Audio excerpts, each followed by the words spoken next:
I bought every Halo Nerf blaster to not only find out which ones are worth buying, but to see how closely they match the in-game weapons. First up, we have the $12 SPNKr. That is how you say it. In the box, you get 2 Nerf Elite darts and the blaster. Nice and simple. So this is a Microshot blaster that's based off the in-game rocket launcher. Size-wise, it's the complete opposite to the in-game version, almost laughably so. It's got your standard T-pool priming method to ready your shots, and this particular model holds 2 darts. The top one is for storage, the bottom one is the actual barrel that fires. This does actually match how the in-game weapon looks, but the damage, size and sound couldn't be more different. So there is another Microshot model that's based off the Needler. That one is next to impossible to get hold of. The main difference is that it's missing this dart holder on top in place for some transparent needles. I think that model looks better, but both Microshots perform the same. They both fire around 70 feet per second, and when it comes to accuracy, let's check out the target test. The accuracy is decent and the grouping is fairly tight, as with most Microshot blasters. But I would say to avoid this one, I think there's far more interesting Microshot designs out there.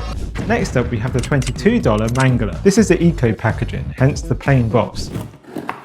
Inside you get 6 elite darts, an in-game item code which we'll check out later, and the blaster, which comes in a few pieces. Let's just slot these together. Cool. My first thoughts are that this blaster matches the in-game version much more in terms of its size. It has a 6-dart rotating drum, unlike the in-game weapon that has 8. Surely they could have just given us an 8-dart drum to match it, especially as they ended up artificially enlarging this with a cover, which hinges open. It's supposed to make it easier to load your darts in, but to be honest, it just gets in the way. Holding this really does feel like you have the weapon from the game, especially when you do the classic move of a shot followed by a beatdown. If you look closer and compare the two, you can see how much they paid attention to the weapon details. Aside from looks, it has one tactical rail on the top, as well as a pullback priming action. Firing darts around 70 feet per second, but there's no slam fire mechanism. The accuracy here surprised me. The shots felt very direct and precise. I would consider this one, even if the dart cover makes it more awkward to use. If you're enjoying this video so far, hit subscribe to see even more fun and interesting videos. But now we jump up in price to the $40 Bulldog SG. It's another eco box here. Inside you get 10 Nerf Elite darts and a 10-dart drum, which will slot into the blaster. Immediately this feels so good to hold. Visually the shape is very, very close to the in-game weapon. From the cutout sections along the top, to even the tactical rails. The attention to detail is so good with this blaster. Just like the game, it has a pump action reload, which this front grip makes super easy to use. And it also has a slam fire mechanism to fire your darts off quickly. It has a 10-dart rotating drum, which is actually a step up from the game's 7-round capacity. We also have 2 flip-up iron sights, which are quite small and precise to look through. At the rear, there is a shoulder stock, which along with the size, feels just about right to me. It's very comfortable to use, and it has 5 tactical rails, 2 on the sides and 3 along the top, although for someone to use all 3 of these at the same time would be very rare. While the blaster looks and feels like the in-game weapon, the actual performance is far from it. The darts fire around 70 feet per second, but it fires 1 dart at a time, almost like a rifle, which is a stark contrast to the game, which fires a whole scatter of shots at once. Let's find out what the accuracy is like though. It turns out very precise. It's also very easy and straightforward to use. The slam fire is, as expected, a lot more crazy. I would suggest buying this blaster. Using this is so much fun. The $50 MA40 is one that I was really looking forward to getting my hands on. It's boxed with 10 elite darts, a 10-dart magazine, a rail riser attachment, which also has the ammo display connected, and in-game item code, and once we've attached everything, the blaster. I have played a lot of Halo over the years, so getting my hands on the iconic assault rifle is something that my younger self would have dreamed of. As we step up in price, you can really see the size and details of these blasters getting much closer to their in-game counterparts. So this is a motorized semi-automatic blaster. It's powered by 4 LR14 batteries. These big chunky things, so it does add a fair bit of weight to it. It also takes a little while to get up to speed.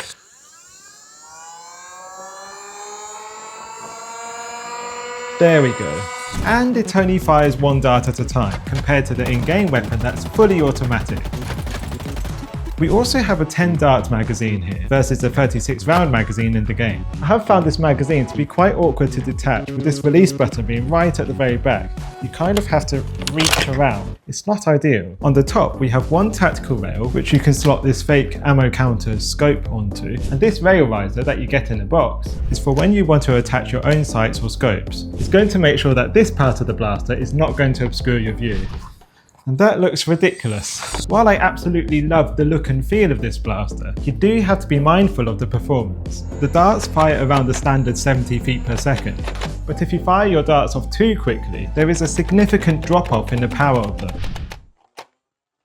Let's find out how accurate this is. Well, the answer is that it is good, but only if the motor is at full speed. Otherwise, the darts will very quickly lose their power and precision. Consider getting this only if you really like the design. The drop off in performance is a bit of a letdown. And now, the top of the line, $100 Needler. This is part of the Nerf Limited range. Oh my god. It's boxed with 10 very bright pink Elite darts, a transparent acrylic display stand, 5 codes for in-game content. Is this normal? Wait, why is there 5 codes? Well, 4 of them are blank. I thought I got lucky then. And here is by far the coolest looking blaster I've ever bought. Visually, this blaster is on another level compared to the others in this video, as it should be given the price tag. If you look closely, you can see that the texture on the blaster matches that of the in-game weapon. And the same goes for all of the other details, from the ammo counter to the protruding needles on top. Thankfully, these are more of a flexible rubber, so you don't stab yourself every time you use this. It's an automatic blaster that's powered by 6 AA batteries. And check this out, when you hold the blaster and touch this pad here, it lights up, making it not only look even better, but when you fire off your darts, you will notice that the lights under these needles switch off, giving you a visual ammo counter. This section on the back just has a light behind it though. So as well as on or off, there is a display mode which lets you light up the blaster without having to touch the grip. And this is great for when you have it on a stand because it also prevents it from firing. There's not too many other features here. There's no tactical rails because of the design of the Needler, but there is a handy catch that makes it a little easier to rotate the 10 dart drum when loading the darts back in. Looks wise, this gets a 10 out of 10 for me. It genuinely looks like I've grabbed it straight from the game. Performance wise, it fires about 70 feet per second, but there's 2 main issues that you need to know about. The first being the rate of fire. It's slow. It's very slow, at what feels like almost 1 dart a second. This is worlds apart from the in-game weapon, which has an extremely high rate of fire. The second issue is that it's so difficult to aim your first few shots. The combination of the angled grip and the curved top surface that's covered with needles makes it almost impossible to know your line of sight. Very often you think you're aiming straight, only to find that you're actually aiming upwards. But this is something that you will slowly get used to over time. So let's check out how this accuracy looks.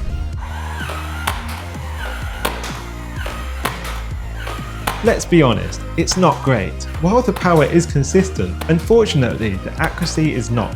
Despite the performance and the high price tag, I would still happily buy this based on how cool and unique it is. It's a real display piece. If you are interested in this one, you won't be disappointed. Thanks for watching.